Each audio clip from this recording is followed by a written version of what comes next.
I would say, I mean, at different phases, obviously there was always different challenges. Um, Kind of one of the earliest challenges for me was always both mainly my age more so than being a woman in business because I had started SnappyScreen when I was 19. So I think the most important thing that kind of helped me overcome those challenges was to learn how to walk the walk and talk the talk of everybody I worked with. So whether it be an engineer, since I was a non-technical founder, or an IT guy, I really took the time to kind of study in on what lingo and language I needed to know and enough data to kind of bring us to the next level and know those changes that we were making. So for me, really, education was key on the things that I didn't know since I was kind of an inexperienced new founder. So for me, I think for most entrepreneurs, you don't really come up with a backup plan. For me, I never really doubted that I was onto something. I think at different phases, obviously, you have doubts along the way of like what you're building, but you also always have a plan A, B, C, D of how to fix it and change it. I think a business is ever changing, so the concept had always remained the same, and I knew that people needed to put on sunscreen in a different way, and that we were going to find a way to give that to them. So I never doubted that the concept as a total would be successful. I think that that's part of being an entrepreneur, that you know that the problem that you're fixing needs fixing, and you'll find any way to kind of get you there.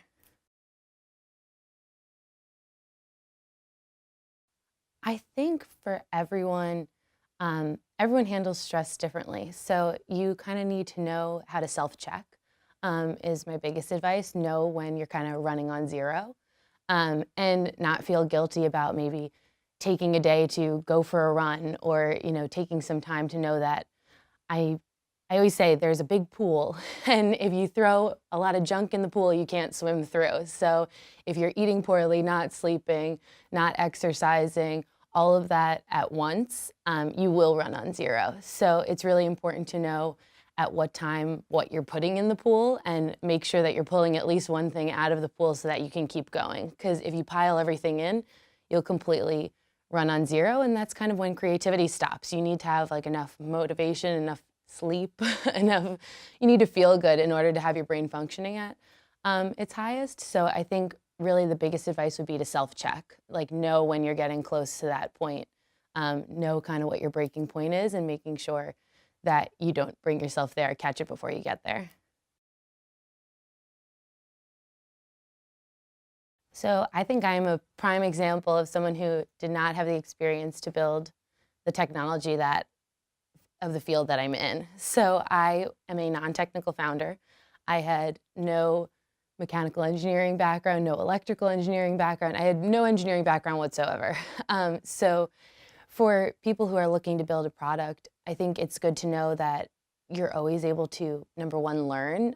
You never stop learning in your life, and that's okay. But also to surround yourself with people who know more than you know.